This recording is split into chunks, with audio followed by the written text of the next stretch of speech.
So the sequence is saying a little bit, I won't say different, but we're going to do a topic which is related to Shabbat in an unusual way.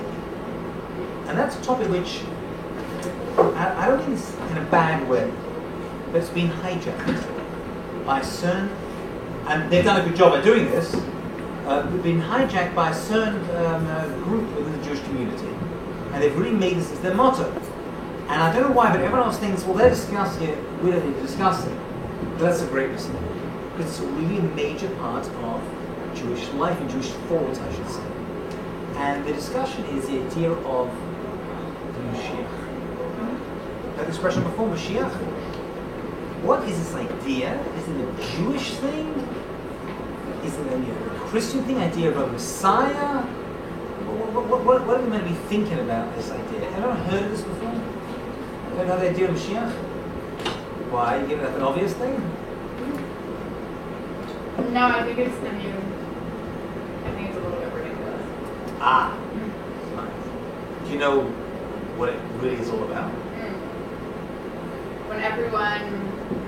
When there's complete peace in the world or know something, then the Moshiach will come. Yeah. So what we're going to do is we're going to show that this idea of peace in the world and then this guy's going to turn up is really how most people see it. But what we're going to see is that there's a lot of thought written on it, and it's actually one of the 13 principles of thought that the Rambam Maimonides speaks about. He says there are 13 principles of Judaism, and one of the last ones is you have to understand and know what this idea of the Messiah is, because it's a Jewish thing. And I'll tell you, I heard from a very great historian, his name is Beryl Wine, who's written a number of books on Jewish history. He actually said that there has been more harm done to the Jewish people in Jewish history, and he means physical harm as well, through false messiahs. So, rather than look at what false messiahs are all about, there have been many of them. Okay, I mean the most famous one, obviously Jesus, but there's been others as well. We're going to see that there's a lot written on it. So in order to understand what the false is, maybe understand what the real Messiah is meant to be. And by doing this, we're actually going to see why the Jewish people never actually accepted Jesus. I'm actually reading a good book, actually. It's on my bedside table, which means I'm reading it. Just being there means I'm reading it. But by a guy called David Klinghoffer, on why the Jews rejected Jesus. A great book. I'm really enjoying it. Well worth the read. It really is. And when I'm reading through it, and you have to realize, in order to appreciate that, you've got to understand what the idea of the Messiah is, because the Christians took it from us. Okay? I gave a class in this once, and I said to one of the students, so let's talk about the Mashiach. What do you know about the Mashiach? And one girl said, doesn't he have a tattoo on his forehead in the shape of lightning? Oh no, that's Harry Potter. So sorry. I mean, that would have been good. But that's not the Jewish view either. A lot of misinformation about this. So let's begin. What's the idea over here? And hopefully as well we'll look into the idea of how it actually fits into Shabbat. There's always a Shabbat connection. Always a Shabbat connection. So let's begin. First of all, what does the word Mashiach mean? The word Messiah doesn't actually mean it. The Messiah means a Redeemer. That's not the Jewish concept. The word Mashiach, what does it mean? Do you know? It means to anoint. To anoint. Who's anointing what? So the way it used to be, and will be again, when there used to be kings among the Jewish people, part of the process to make that king coronated is that a prophet would pour oil onto his head. It was a symbolic gesture. Why olive oil is not for now, but it was done at certain places, certain times, and that's part of the way a king used to be anointed. So the person we're dealing with, we're going to divide, actually, it's much more than one class. I'm going to do you the Cliff Notes tonight. There's something called the Messianic era, and there's something called the Messiah and individual. Okay? There's a time, and there's a person.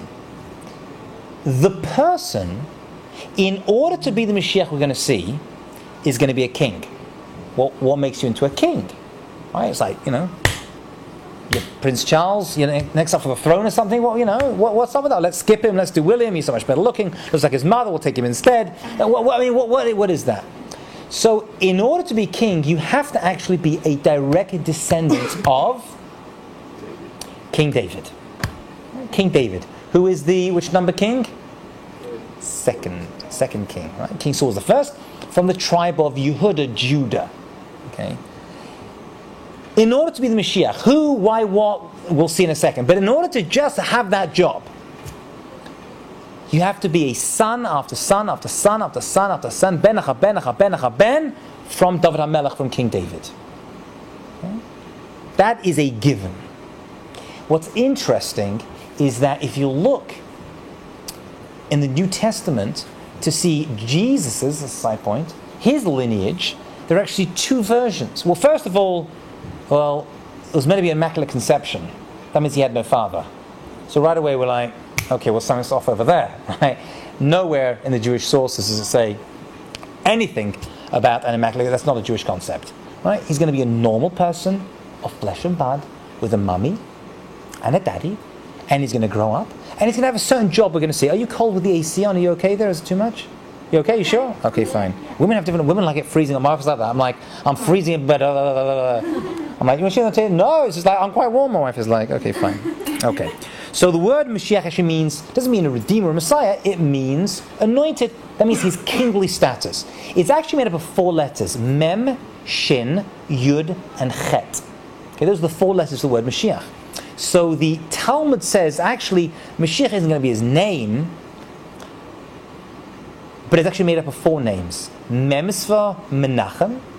Shin is for Shiloh. Well, it's actually a name mentioned in the Torah, actually. Yud is for Yonon, I think. And Chet is for Hanun, I believe.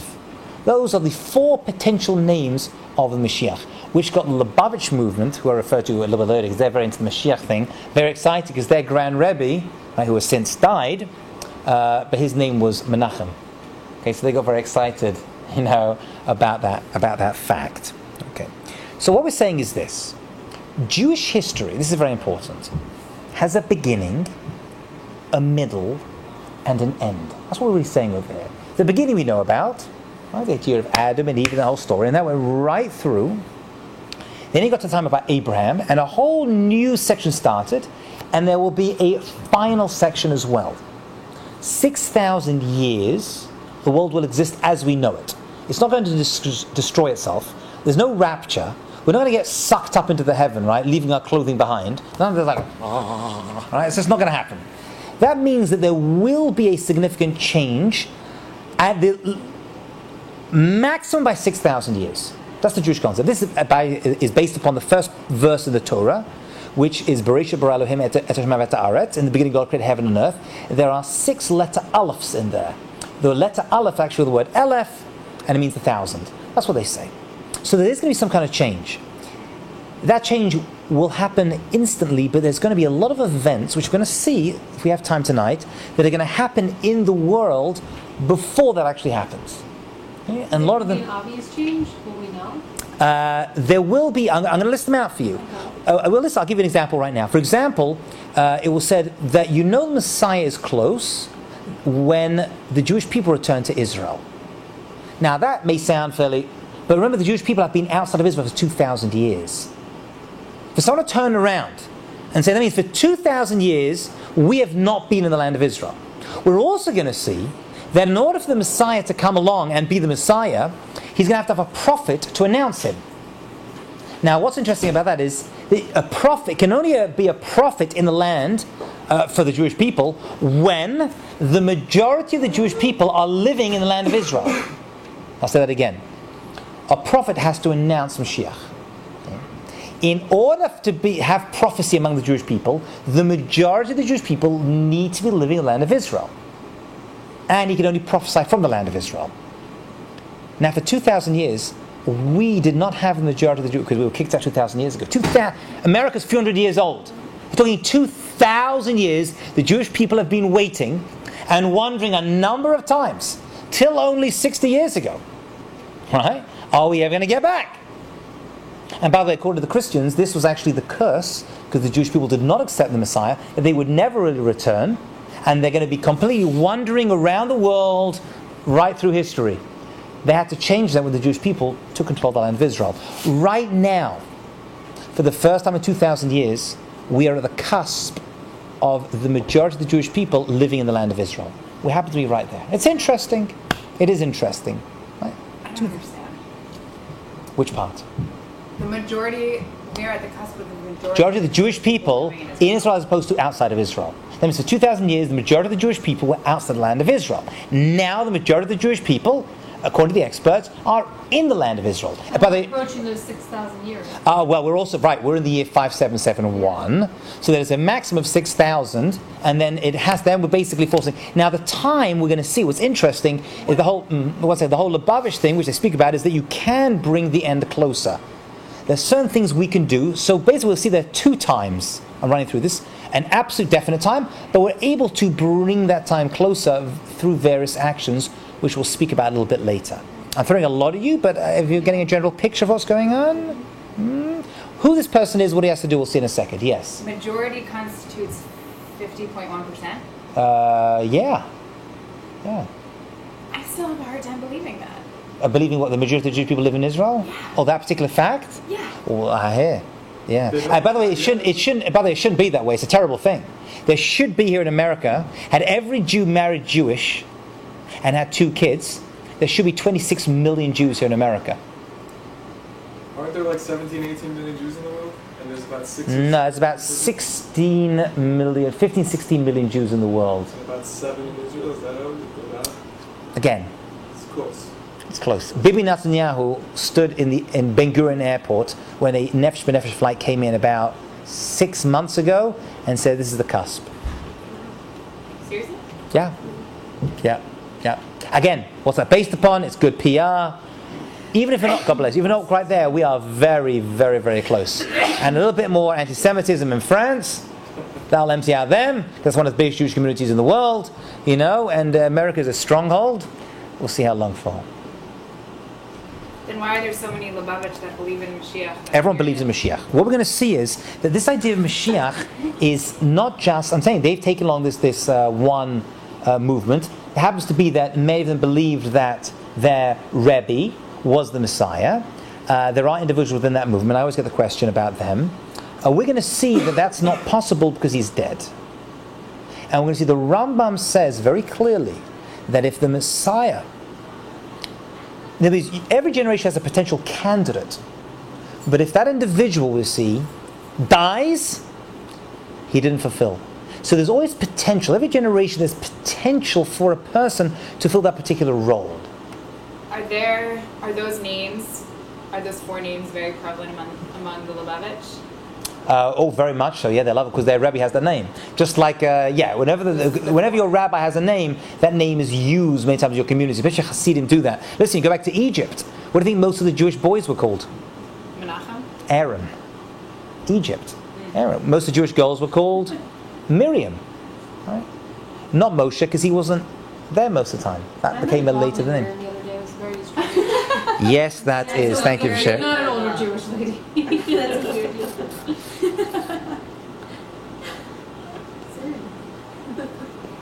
The 6,000 years is based on the beginning of time? It's hinted, yeah, absolutely. In other words, the world began, everything begins with... day one? Or, sorry, I know that. Yeah, day one, absolutely. Okay, aren't there theories that like day one is... Leaving that aside, wherever you want to start it, we're within a week of something.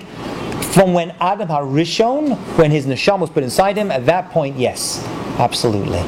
We're basing it upon that. Okay. So there are 6 qualities that this individual, speaking about the time itself, are going to have. This is from the prophet Yeshayahu, right? Isaiah the prophet, who all the knowledge people look at as well, try to understand what he's all about. He's going to have spirit of wisdom, understanding, spirit of counsel, a very strong individual, spirit of God, and a tremendous believer in God as well. He's also not allowed to break any of the Torah commandments. He's going to be very learned in the Torah. What was that? This is the prophet that it's going to announce. This is the prophecy which we Jewish people have from thousands of years ago that speak about this individual and what it's actually going to be like. Okay? He's going to be a normal person of flesh and blood. Another important thing. Nothing weird or spooky, right? A normal individual who is going to... Having said that, the prophet does say that he has Varicho B'yirat Hashem, which means he will be animated. A very animated individual, a great leader. By the way, you know, all this is secondary, if you ask me, to the greatest miracle, that every Jew is going to look at this person and say, that's the Moshiach. And we're going to agree on it. Now, I don't know if you know your people at all, but it's very hard to get Jews to agree on anything. You know, even in a synagogue where everyone's like pretty much in the same mind frame, the window opens, open it, close it, turn the AC on, turn it off, they're arguing, I don't want that kind of curtain, I want that kind of carpet. And we're all going to agree that this guy is the person who is going to represent the Jewish people. And the world is going to carry on as it is right now, by the way. Another thing people make the mistake, they think the Christians are all going to convert. No such thing. Everyone's going to carry on. Right? The main difference we're going to see is that there will be no more wars in the world.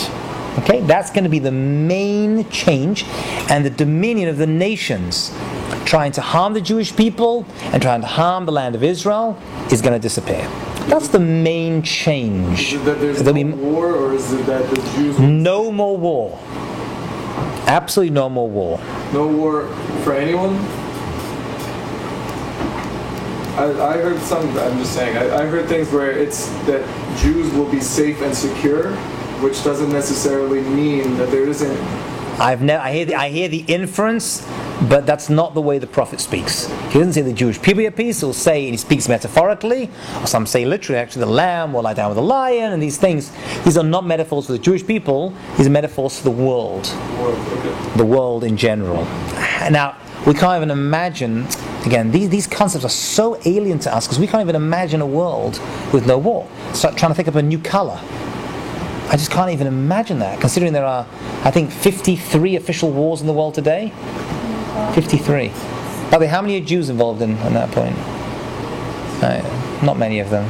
Right. And other nations that you can think of, they're involved in most of them, which is interesting. Okay, so how do you know... Yeah, sure. This is a very big topic, by the way. I don't know. Things you're laying out, that 6,000, all these things, these are based on prophecies, like, you know, there will be no war.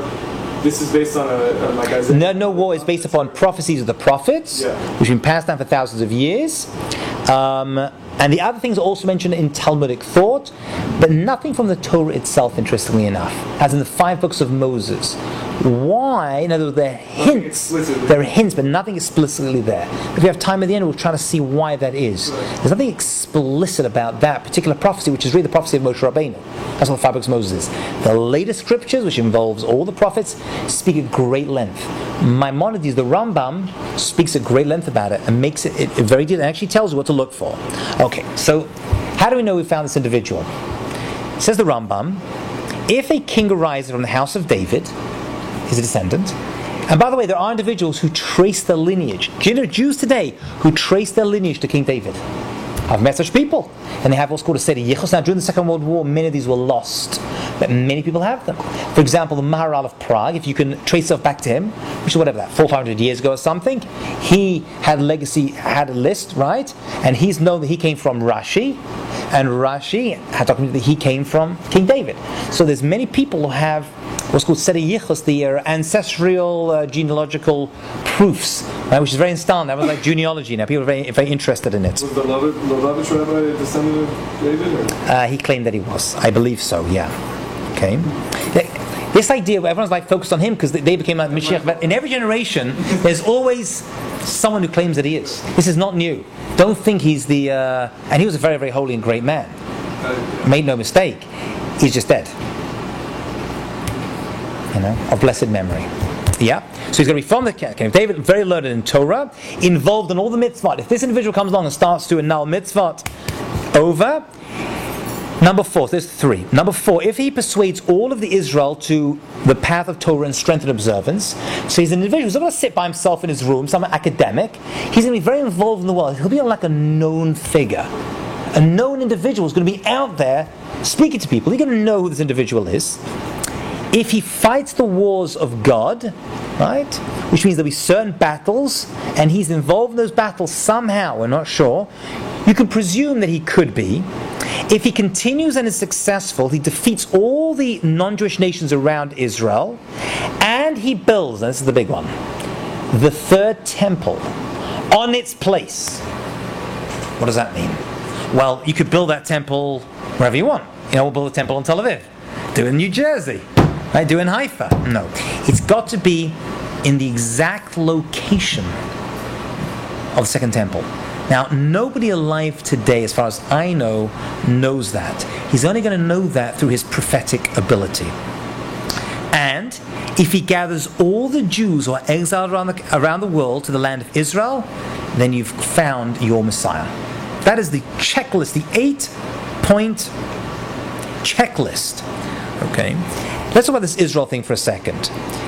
This land of Israel, we said, is very, very, very important. The prophet Isaiah speaks about in chapter 11 that there will be a return of the Jews back to Israel. Have you noticed there's an organization called Jews for Jesus? Heard of this group? Ever wonder about them?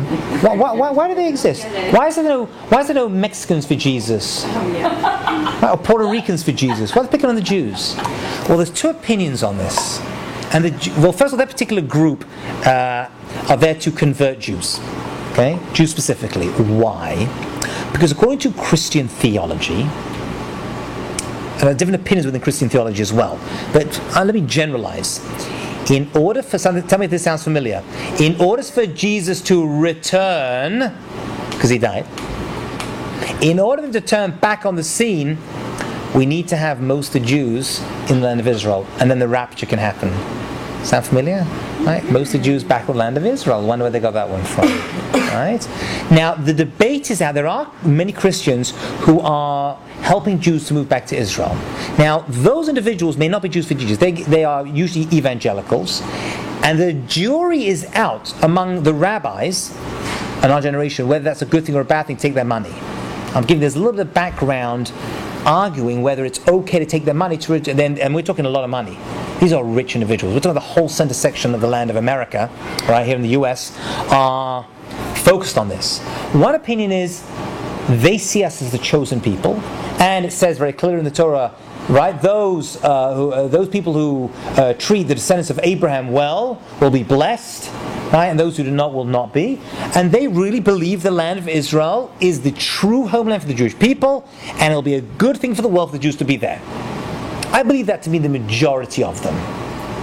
There are among them who, however, say, well, in order for Jesus to come back, we have to get the rapture, we have to get most of the Jews back into the land of Israel. Right? And this is a very, very large, my wife always tells me, don't judge New York by the rest of America by New York. This is a very large amount of red section in the middle of the country. Right? New York, California, Jewish, right? I didn't say pro-Jewish, I just said Jewish, right? And the whole section in the middle is this whole different area. So that's really the debate that's going on. And there are religious Jewish groups that take money from these individuals. And again, for the most part, they're very, very good people who want to see good for the Jewish people. No matter what the media tells you, it's just not true. Some say we're playing a dangerous game.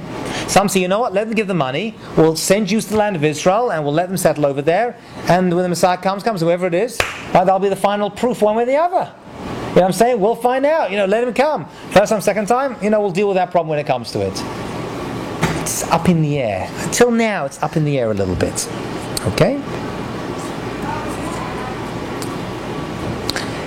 Not only would the Jewish people be excited by this individual's presence, the non-Jewish nations. Now remember, when the second temple, maybe in the first temple actually I should say, existed, many non-Jewish people came to Jerusalem. They would also make pilgrimage. They would also come to Jerusalem and worship there and pray to God. There were certain sections they went to, the Jews went to other sections, but they were part of that process, to this day you see many non-Jewish people going to the Western Wall. They feel, a godly connection over there. Right? We don't have a monopoly on God. Okay? And this is true also in terms of when the Messiah comes. All the other nations, says the Rambam, I'll read you a translation, when the true King Moshiach arises and succeeds and will become elevated and exalted, immediately all of the non-Jewish nations will return to the truth. Right? All the false religions of the world will disappear. They will disappear. They won't become Jewish. They don't need to become fine as they are. You don't need to become Jewish. Right? I said we don't have a monopoly on God. According to Christianity, you want to get the next world, you need to become a Christian. You don't need to accept Jesus in your heart. According to Islam, You don't accept Muhammad as your prophet? Yeah, eternal damnation. It's a long time. Going to Judaism, you're fine just the way you are. You don't need to become Jewish. Right? You can have a connection to God. Okay, the idol worship thing we don't want, right? But you don't need to become Jewish per se, right? You're fine just as you are. Okay? Okay. Bear with me 1 second, my beautifuls. Are you following so far? Any questions, thoughts, comments? I want Do you really think that all of those 8 things on the list can happen? It's, it's interesting. Me now, 2011, yeah. Had you asked a Jew 60 years ago, which historically speaking is yesterday, who's in the Holocaust, wearing pajamas in a concentration camp, and he's told, right, don't worry about it, most of the Jews are going to be in the land of Israel, right? And then this King Messiah is going to come, we're going to have a great army, and we're going to be a very powerful nation. And I say, you crazy? We're being turned into bars of soap over here, out of your mind? And then within a year, 2-3 years, the whole thing turns around. So we can see, even in our parents' lifetime, that things can turn around very, very quickly, especially the way history is speeding up. This speeding up thing, things you never imagine.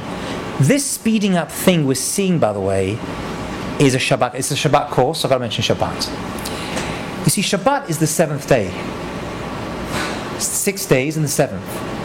So too, 6,000 years, then the 7,000th will begin. There's this comparison between the two. And we mentioned how when Moshiach comes, it's also called all about the next world. Because the world will be different. Be a better place to live in. So it's also like Shabbat.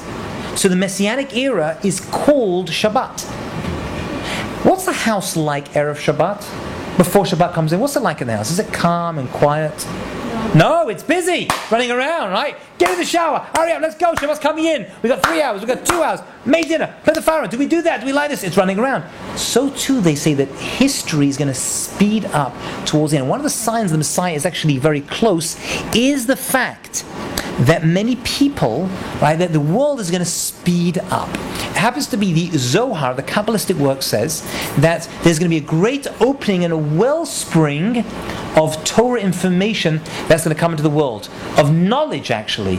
And he actually names a date. And this is a book written 2,000 years ago, as I believe 1885, 86 if I remember, which is actually the beginning of the Industrial Revolution. And he says at that point, if the Messiah hadn't come by that point, there's going to be a great opening of information and knowledge comes to the world, which we've seen. And things are going to speed up. Let me tell you something wild over here. There is an opinion that when Messiah comes, there'll be no more diseases in the world. No more blind people, no more deaf people. I should turn around to you 10 years ago, and I said, eventually there'll be no more blind people. You would have said, a little bit like futuristic. But if I told you now that in 10 years' time, we would have cured blindness, could you believe that? You can hear it, right? It's not so crazy. If I told you in 10 years' time, there'll be no more deaf people, you'd be like, I can hear it, right? Because in our lifetime, we've seen cochlear implants, we've seen this thing. It's not so crazy. So things you would have heard going back 20 years, told that to your parents when they were kids, like, you're crazy, you know, blind people? It's supposed to be blind people, right? This idea is not so alien as we progress through history. Now, there's 2 ways the Messiah can come. With that in mind, there's 2 ways the Messiah can come. Naturally or miraculously. Naturally or miraculously. Let me give you examples from history where we see the 2 versions. Purim, is that miraculous or was that natural salvation? Was that miraculous or was that? Miraculous. No, it wasn't. It was natural. You read it's a story. He happens to be there. She happens to become queen. There's no great miracles happening over there. It's a natural process. And we look at it and we see it as a nace. We call it nace nistar, hidden miracle. But you just read the story, and had you been alive then, you would have thought, wow. Now, we saw God in it, but you didn't have to. The Exodus from Egypt, miraculous, not miraculous? Highly miraculous, right? There's like plague, sea splitting, right? We see, that's right, Nes Nigla, right? That's revealed miracles. So when they say when the Messiah comes, there's 2 ways it could happen. It could happen miraculously or not miraculously. If we are worthy of it, there'll be great miracles that happen for our people again. Right? In 1948, Right? Just give an example. Right? Establishment of the land of Israel. These wars. Nations came to attack us. We had like 15 tanks, whatever it was. Right? They're coming there, bombing like all these nations around us. They've been established. And we're like a bunch of like Holocaust survivors turning up. Right? Emaciated, like fight. Miraculous, not miraculous. It's not so clear. It's not so simple. Today was Yom Yerushalayim. We found the Jordanians. A bunch of guys go in. They didn't know they were going to capture Jerusalem. They went in. They fight a little bit. They saw the way. Let's go get it. Right? That's the question. Right? I mean, depends how you define a miracle. The jury's out. It's too close historically, right, to work out which way it is. When the Messiah comes, it's going to be a question whether it's miraculous or non-miraculous. It's better. What did you say? Right. So it's better miraculous. It's to have the merit of seeing open miracles, seeing God's plan directly and openly is meant to see a great thing. That's going to be a much better thing. So what's the difference? And by the way, how does it refer to the prophet? So he says either the Messiah will come, riding on a donkey. Right? It doesn't literally mean a donkey, or maybe it does. But that means like a very normal. And some say no, it's going to be complete miraculous reality. So what's the difference?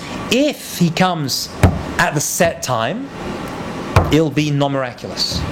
However, if the Jewish people do certain things, all the things I will see, we're able to bring their redemption closer.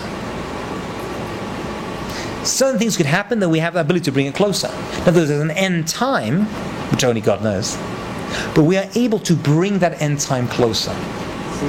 So you're saying miraculous is better, but then you're saying if we raise our spiritual level or whatever and we bring him closer, wouldn't that be better? That is miraculous. That's the way. That's the miraculous version. Okay. That's the miraculous version. What? I don't know. I've never seen an open miracle. I mean, I've certainly seen miracles in my life, but that's what the commentators say. Okay.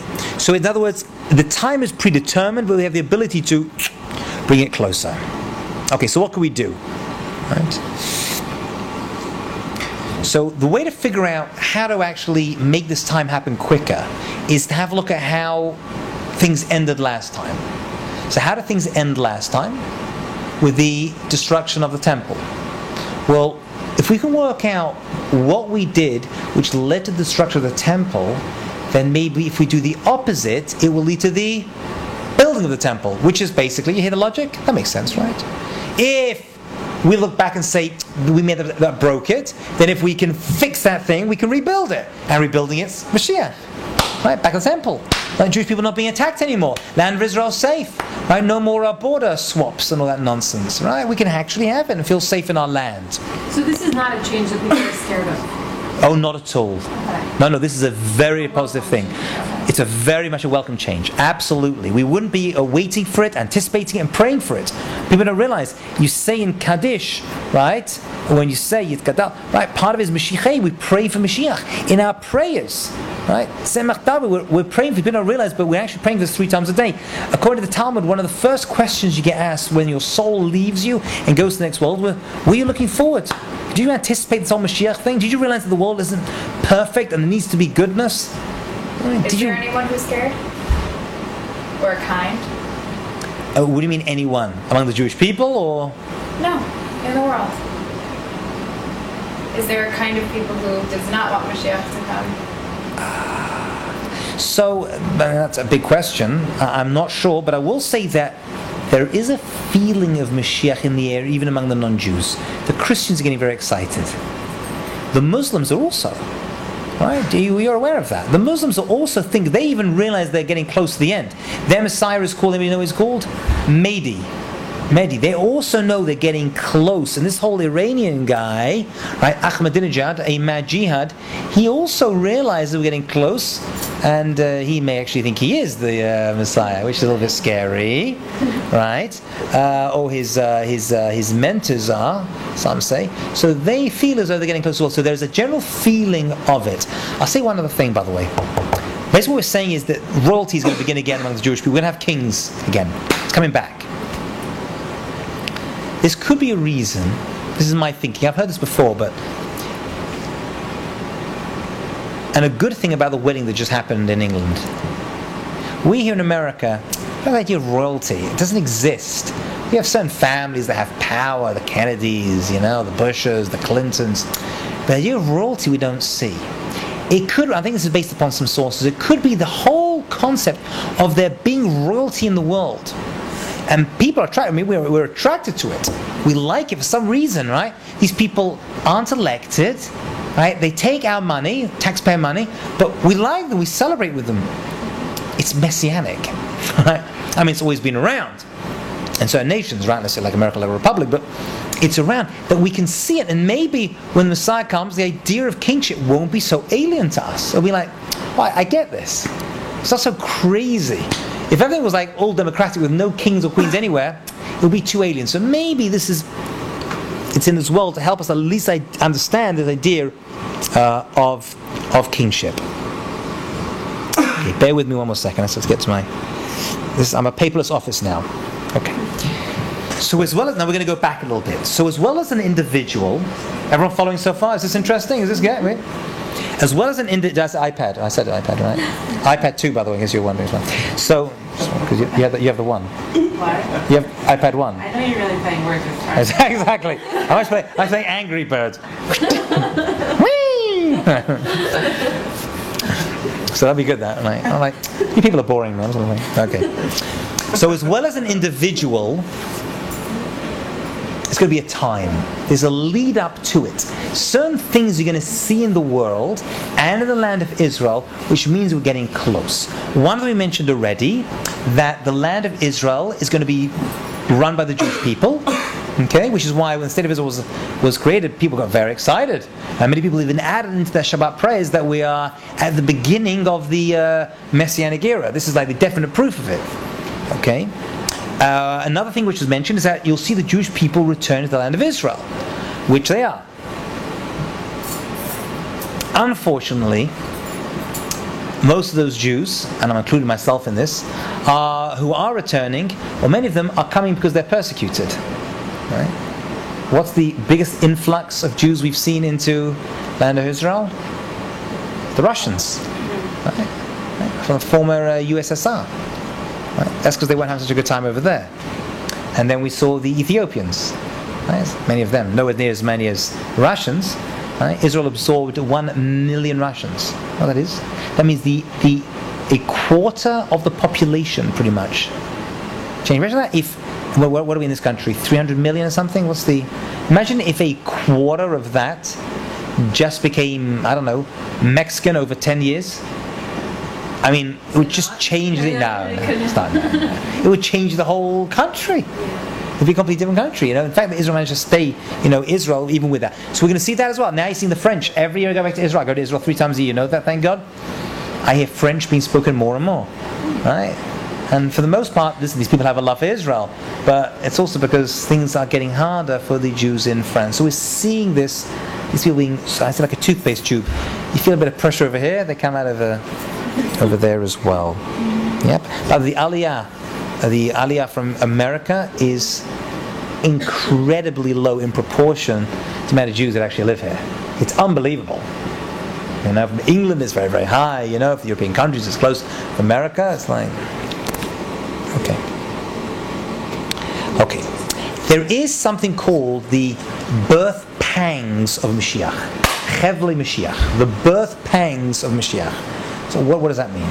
Well, just like and this is the metaphor that is used, just like a woman becomes pregnant, and then the closer she is to her due date, something called labor kicks in, which, having a wife who's been in labor a number of times, I would say I never knew, it's one of the greatest secrets of the world, how much pain a woman goes through at childbirth. Who knew? I didn't. Not us. I didn't. God willing, you will know. God willing, you will know. Please, God. Okay. So this metaphor is used. Why that particular metaphor? There's many things that are painful. Well, what's interesting about birth is that there is a very rapid change from complete, absolute pain and difficulty to the highest point of your life.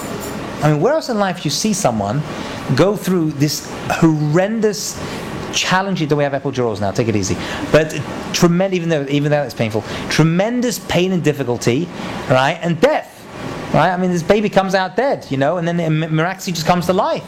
Right? It's got water in its lungs, and it all inverts. It's an amazing thing. And then suddenly you're like, woo! So they say that is representative of what's going to happen in the world. There's going to be tremendous upheavals that may precede the Moshiach. Whether these are physical or spiritual, we're not too sure. But very quickly, it's going to turn around to something very, very amazing. It's going to happen very, very fast. And the holiday that is connected to this is the holiday of Purim. Why? What happened in Purim? So in Purim, the Jewish people were in tremendous pain and difficulty. As far as they were concerned, they were all going to die. And we celebrate the holiday, but it wasn't fun at the time. Then what happened? Then Esther says, I am who I am. And it all turns around. V'dahapachu. It turns around on a dime. That's why it's actually a fun holiday. It happens so quickly, we're like, wow, that's amazing. And we celebrate. It's the holiday of happiness. Same thing with Mashiach. It's going to look like, according to many opinions, that things are going in a very, very, very, very, very bad place. Whether it's physical or spiritual, I don't know. Spiritually, we're definitely not doing as well as we could be. Let's put it that way. There's room for improvement among the Jewish people. But that can turn around very, very quickly. Just like the days of Purim. So strong is this connection between Purim and Messianic times that the Rambam says something really weird. He says that all the fast days when Mashiach comes are going to go. But it's worth waiting for Mashiach just for that. No more Yom Kippur, right? No more Tisha B'Av, right? All these fast days, because most of them are actually reminiscent of the last temple, second temple, of the destruction. But we're going to have a third temple. No, you don't need to fast anymore, they'll be gone. Except Tanit Esther, the fast of Esther, he says, that's still going to be there. Doesn't say why, but it's going to still remain. It's a very strange thing, unusual Rambam. But he says that at the end of the laws of Megillah of Purim. There's some connection, we'll see maybe after the fact, between this whole Purim event and how they happened, and the Messianic one as well. So no one fears that with the building of the third temple will also come conflict and potential destruction there? Okay, so a very good question. And the answer is that the reason we haven't built a temple is because there is a mosque, which they built on our holy site, by the way. Interesting. That site is not mentioned in the Quran. It's mentioned in later writings. They believe that Muhammad went to heaven on a winged horse from that location. But yeah, it's causing some consternation. But when it happens, it will happen. And if those nations will agree it's the right thing. Again, that is probably one of the biggest miracles, you know what I'm saying? I want to read you something very interesting. This is a Mishnah. Mishnah is oral Torah that was written down 2,000 years ago.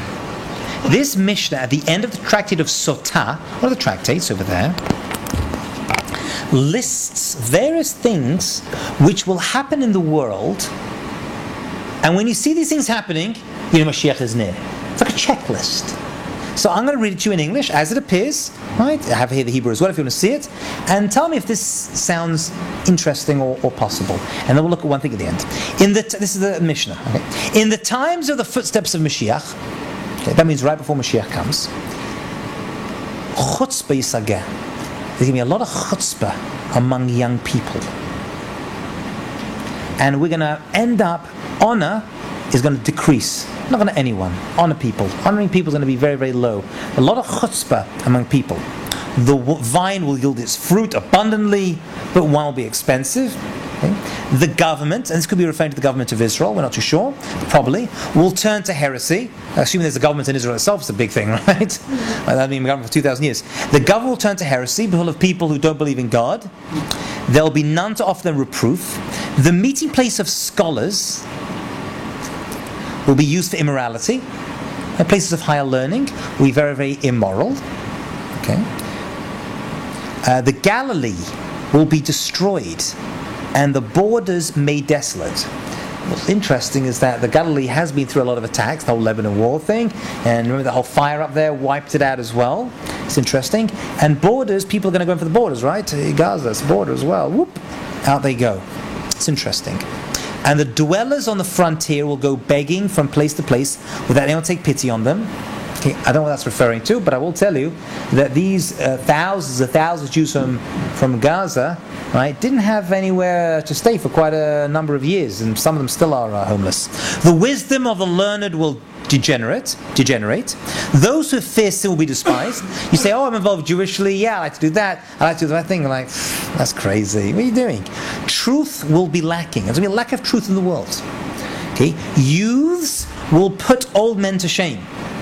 Now, fast sounds, yeah, they always do, right? It used to be the way. People used to have a lot of respect for the elderly. But right before Moshiach comes, you're going to see that young people, and by the way, this could be connected, says Rav Ari Kaplan, a great thinker who put a lot of thought into this, because things are speeding up so much, the younger generation will have a lot more information, and they will look down upon the older generation. You know, that could exist. So the youths will put old men to shame. The old will stand up in the presence of the young. Used to be old people walking, people stand up for them. Now the old people look at the young people, right, it's 22-year-old multi-billionaires, and we're giving them respect. A son will revile his father, a daughter will rise against her mother, a daughter-in-law against her mother-in-law. Okay, enough about that. A man's enemies will be the members of his household. And then it says, the face of the generation will be like the face of a dog. Very famous comment. Pnei Kelev. So what's that? Up to now you've told me various things to look at, and so you're telling me the face of it will be the face of a dog. So the Vilna Gaon, the genius of Vilna, right, Rav Eliyahu, who lived hundreds of years ago, gives a very interesting explanation of this. Tell me if this sounds familiar. He means that he says this Mishnah is talking about the leaders of that generation.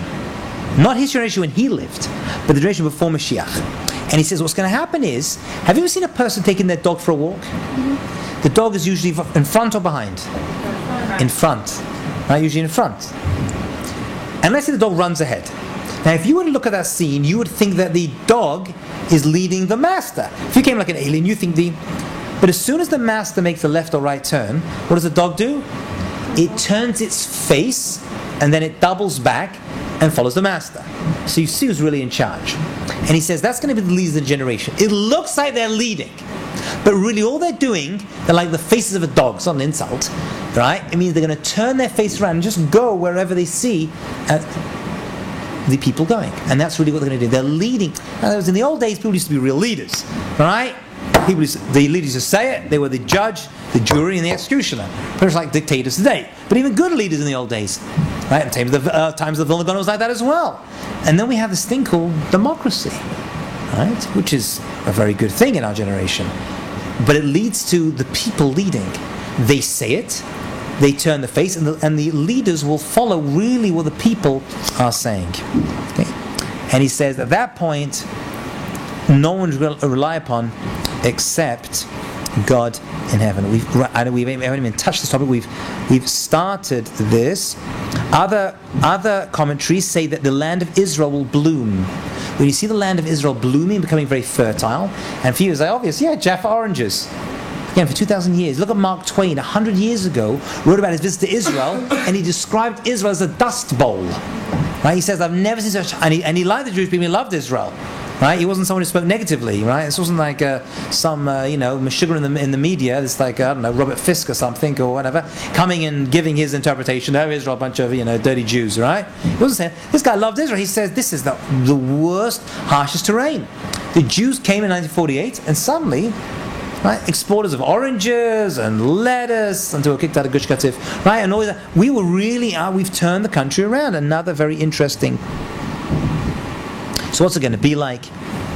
And he says, this is the Rambam, he says, in that time, when we reach that point, there'll be no famine or war, no jealousy or competition, goodness will be bountiful, and every type of delicacy will be readily available.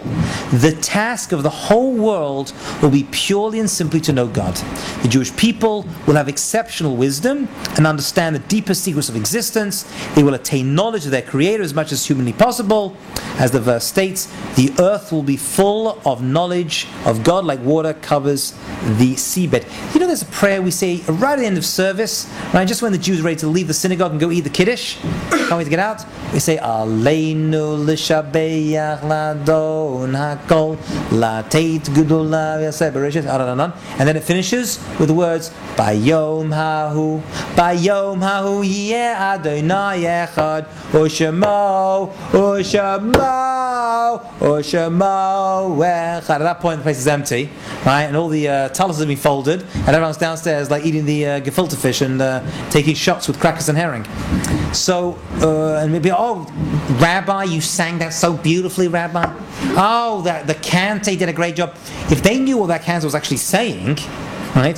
Bayomahu, in that day, Yashem Echad, God will be one, Ushmo Echad, and His name will be one. That I believe are the words of Tzefaniah, the prophet. I believe. He's saying, here's actually a reference to Messianic times. There's going to be a time when God will be one. I mean, God is one now. God's one now for the Jewish people. But the whole world is going to appreciate this. It's going to be a given. The whole world is actually going to realize that the Jewish people got it right. That is something to look forward to, Kerry Bernstein. Not something to be scared of at all. Don't be scared. Do I look scared to you? Heaven forbid. Heaven forbid. It's a very, very good time. Let's put it this way. I don't know if it can get much worse for the Jewish... Well, I mean, it probably can't get much worse, but I'm hoping it's not going to get much worse for the Jewish people. It can only get better. That's for sure. That is for sure. That for sure it is. Okay. We'll leave it over there, kids. Thank you. Thank you.